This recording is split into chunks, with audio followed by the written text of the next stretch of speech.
السلام علیکم ناظرین، میں ہوں آپ کا ہوسٹ غلام اصفیٰ سندھو اور آپ دیکھ رہے ہیں سندھو پی کے یوٹیوب چینل۔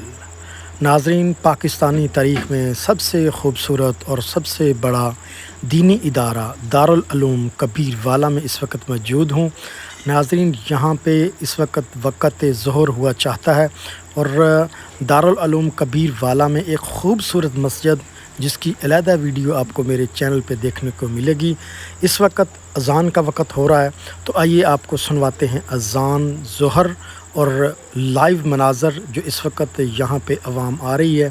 تو میں امید کرتا ہوں کہ آپ کو یہ اذان اس طرح محسوس ہوگی جس طرح کہ سعودی عرب میں خانہ کعبہ میں جس طرح اذان ہوتی ہے، بہت ہی خوبصورت آواز میں۔ آئیے آپ بھی سنیں اور میں بھی سنتا ہوں۔